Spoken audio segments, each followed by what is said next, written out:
जय श्री जगन्नाथ। आमर POD Odisha state open university तार प्रथम सेमिस्टर पाठ गुड़िक आम ए वीडियो माध्यम आलोचना करुचे।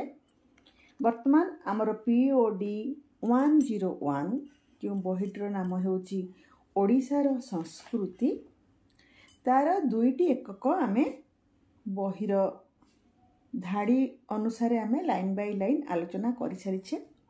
आज आम तृतीय एकक संस्कृति अध्ययनर इतिहास आलोचना करिबा। यार क्लास मध्य करा जाउछि टेलीग्राम चैनल रे। आपण माने जे इच्छुक चाहिए आमर एटा फ्री क्लास होछि ए फ्री चैनल रे आपण जोग देई परिबे। तळे तार लिंक दिया जाइछि। आसंतु तेबे आमे आज आलोचना करिबा संस्कृति अध्ययनर इतिहास। संस्कृतिर अध्ययन केवल जे समाज को नुहे ता द्वारा संस्कृतिर अध्ययन द्वारा आमर अन्य समाज सभ्यता को मध्य आमे भलो भाबरे जानि पारे बुझी पारे। ताले एई जो विषय संस्कृति अध्ययन तार इतिहास कोन, संस्कृति अध्ययनर परंपरा केबेठारु आरंभ हेछि एवं केउ विद्वान माने ताहाको आगे नहीं तार इतिहास विषय रे आमे भल भाबरे बहीर प्रत्येक धाड़ी को बुझिबा एवं जानिबा। कौनसी गोटे जिनिस को गोटे विषय को आम यदि भल भाबरे बुझिबा पई चाहिबा ताहले कोन आमको तार इतिहास को जिबा दरकार। जेमती कि धरंतु आम जगन्नाथ को देखिया को प्रथम थर गले तो आम मन में उत्कंठा आसला ये जगन्नाथ मंदिर केबे तैयारी हैला, किए तैयारी कले, जगन्नाथ कोठु आसिले, केमती भाबरे तैयारी हेले, तार इतिहास जानिबा को हमर इच्छा हुए। तेणु करी सेमती संस्कृति को भल भाबरे जानिबा को हेले तार संस्कृति अध्ययनर तार इतिहास को मध्य हमको जानिबा को पड़िबो। ई संस्कृति अध्ययन आम गोटे मन रखिबा यह समाज विज्ञानर गोटे विषय वस्तु गोटे अंश। आम जानिछे मनीष गोटे सामाजिक प्राणी एवं जत्ते जीव जगत मध्यरे मनीष गोटे प्राणी से समस्त गोटारु भिन्न। प्राणी जगत कौन करे ना प्रकृतिर नियम अनुसार परिचालित हुए, किंतु मनीष कौन करे ता निजर प्रकृति आ परंपरा ए दुईटी द्वारा से परिचालित होई थाए। आमे आगुरु मध्य पढ़ीचे प्रथमे प्रतीक माध्यम रे बा ठार ठोर भाषा रे कथबार्ता करुथला। ठार भाषा रे मनीष आदिम मनीष जितेबाला आमर भाषा आसनथिला, लिपि आसनथिला, तापरे भाषा माध्यम रे से तार संस्कृतिर परिप्रकाश कला। परवर्ती समय रे संस्कृतिर प्रसार धर्म धारणा शिक्षा साहित्य एवं विभिन्न रीतिनीति एई सबु माध्यम रे मध्य होइछि। ए जो संस्कृति अध्ययन से जो चिंताधारा मनीषर 19 शताब्दी रे ही से चिंताधारा रे तार परिवर्तन आसिला। कहीं ना विज्ञानर परिसर व्यापक हेबाकु लागिला एवं फल रे कोन हैला ना मनीषर जीवन यापन प्रणाली मध्य परिवर्तित हैला। तेणु समस्त समाजर जिते विभाग अछि समस्त विभाग को तन्न तन्न कर विश्लेषण करिया पई मनीष चेष्टा कला, उद्यम आरंभ कला। फल तार दृष्टिभंगी रे मध्य परिवर्तन आसिला। जितेबाला मनीष अनुभव कला जे गाँवर संस्कृति आ सहर संस्कृति भितर अनेक फरक रही भिन्नता रही सेतेबाला कौन हैला ना ये संस्कृतिर परिसर आहुरी व्यापक हैला एवं अधिक जानिया पई मनीष इच्छा कला। वर्तमान आमे आलोचना करिबा संस्कृति अध्ययनर परिसर। ये संस्कृति अध्ययन जो सेटा बहुत गुड़े पुराणा कथा नुहे, एटा नुआ जिनिस बहुत पुराणा नुहे। संस्कृति अध्ययन जोटा आमर पाठ्यपुस्तक सब स्थान पाइला आमर 20 शताब्दीर मध्य भागरे ब्रिटिश मार्कलिस्ट अध्यापन रे सर्वप्रथमे संस्कृति अध्यापना को गोटे विषय भाव तार अंतर्भुक्त करागला। या परे परवर्ती समय कौन है ना विश्वर विभिन्न देश मानकरे विभिन्न कोण रे विभिन्न शैक्षिक विषय विभाग रे ए संस्कृति अध्ययन को कौन करागला ना नियागला सांगे संस्कृति अध्ययन विषय पढ़ेगा को नियागला। आमर मनीष कौन समाज सभ्यता संस्कृति ये सबू परस्पर ओतप्रोत भाव में जड़ित। ताले आमर रेमंड विलियम से तांकर वक्तव्य कहले जे संस्कृति को परवर्ती काल में मनुष्यर जीवनधारा बा बंचिबार शैली सहित समान करा जायछि।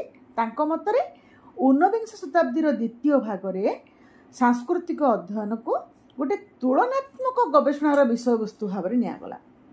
तुलनात्मक कौन ना उच्च नीच धनी गरीब संभ्रांत जोड़ा को से माने संभ्रांत सभ्य समाज असभ्य समाज ए कल्चर अनकल्चर्ड ए प्रकार जो विभिन्न प्रकार विभाग करके रखिथिले तो तार अध्ययन करबा ताको पुंखानुपुंख भाव में जानिबा पई नियागला। तांको मतरे ए जो संस्कृतिटा जो रेमंड विलियम को मतरे संस्कृतिटा पहाच परे पहाच संस्कृति अध्ययनर विकास हैला। गोटे पहाच परे गोटे पहाच माने स्टेप बाय स्टेप जोटा कहती संस्कृति अध्ययनर विकास हैला बोली रेमंड कहले। ए जो कहले उच्च नीच क्रम रे जो सांस्कृतिक अध्ययन परिप्रकाश करागला उच्च नीच क्रम रे तो प्रभावशाली जाति कौन करुला ना निजको बड़ उच्च भावुला एवं से अन्य माननकु कौन कहूला हीन दृष्टि देखुला। फल कौन होता ना से मनरे हीनमन्यता बोध जाग्रत होता।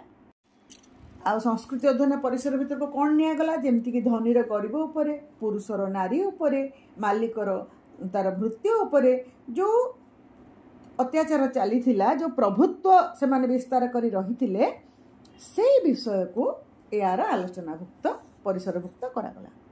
हमर साहित्य दर्शन कला ये सब जो गुणात्मक विचारबोध ता भितर ही संस्कृतिर मुख्य विषयटी रही।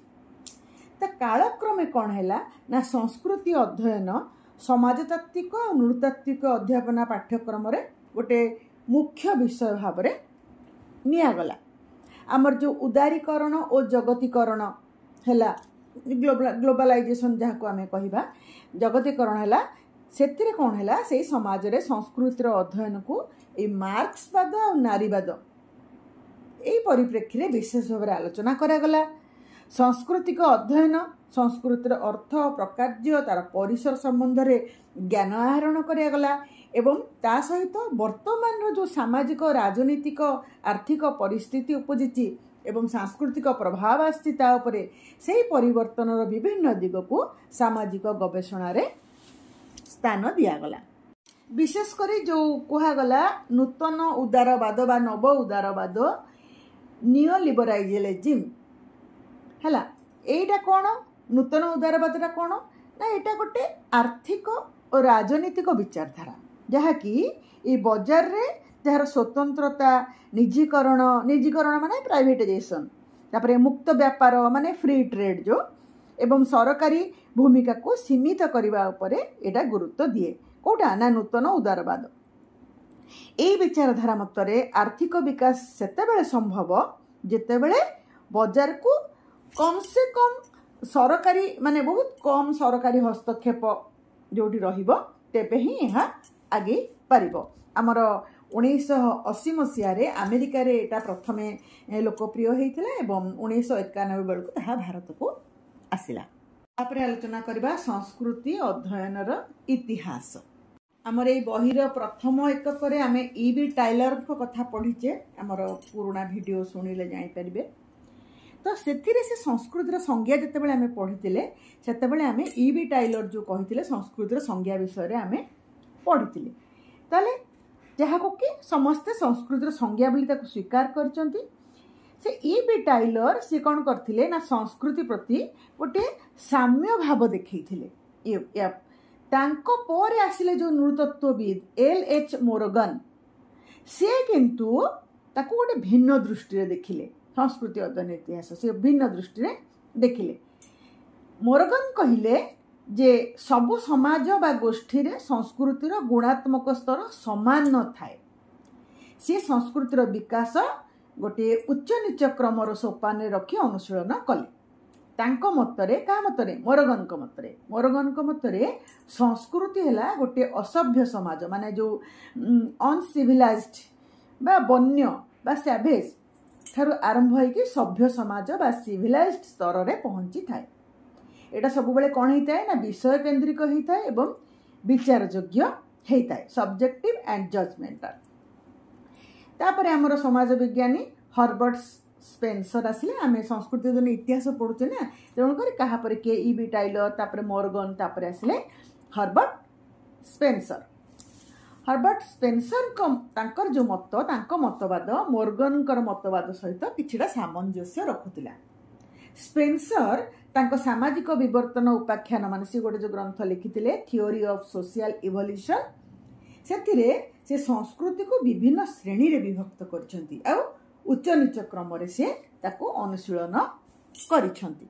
किंतु जते 19 शताब्दी आसिला 19 शताब्दी रे किंतु जो नृतत्वविद मानकर से तांकर जो गवेषणा थिला ताहा उच्च नीच क्रम मतवाद उपरे सीमित होइकी रहिला नाही। सेमाने कौन कले ना सामाजिक वास्तवता दिगरु संस्कृति को अध्ययन कले। तत्कालीन समाज सी तांकर जो गवेषणा करिसंती सेतिर से लिखिसंती जे देखैसंती जे गोटे निर्दिष्ट संस्कृति को व्यक्तिगत स्वार्थ और राजनीतिक लक्ष्य पूरण पई उपयोग करा जाउछि बोली सी तांकर गवेषणा रे सेटा देखैसंती। जतबे औपनिवेशिक युग आसिला औपनिवेशिक युग रे हमर जो भारत हो ओडिशा हो जो परानी दिन थिला ब्रिटिश मान कंडरे थिला तो औपनिवेशिक युगरे सांस्कृतिक अभिवृद्धि कौन होता ना शोषित वर्ग ऊपर शासक मान राजनीति थिला। गोरा लोक मैंने कला लोक मान राजनीति करते अत्याचार करते शासन करते पुरुष प्राधान्य देश थिला एबे भी अच्छी पुरुषर नारी उपर अधिक प्राधान्य थिला धनीर गरीब को शोषण ए सब जो सामाजिक घटनावली तारि उपरे गवेषणा करा जायतिला। तेणु नृतात्विक अध्ययन समग्र पृथ्वीर जनसाधारण संस्कृति उपरे आउ एक वैज्ञानिक धारावाहिक विश्लेषण को प्राधान्य देता है। आम सरला तापरे आमे संस्कृति अध्ययन विभागीकरण आलोचना करिबा। आमर या पर भिडियोटारे भिडियो बड़ हो जाउछि तो या पर भिडियो रे आमे संस्कृति अध्ययन विभागीकरण सेतिरे विवर्तनवादर परंपरा प्रसारवादर परंपरा आउ सामाजिक नृतत्व विज्ञान अयमारंभ वस्तुवादी बा भौतिक संस्कृति कौन विविध मानवीय कार्यावली वर्गीकरण सामाजिक गोष्ठी सेटा पढ़िबा सांप्रतिक मतवादर पढ़िबा ता भितर आमे पढ़िबा व्यवहारिक मतवाद मार्क्सिस्ट मतवाद घटनाक्रिया मतवाद नारीवादी मतवाद। तो पर भिडियो रे आमे एगुडा सब आलोचना करिबा। जेतेबेले हमर पढ़ा सरिबो आमे बहिर पछपटे थिबा प्रश्नर उत्तर गुडिक मध्य आलोचना करिबा। धन्यवाद।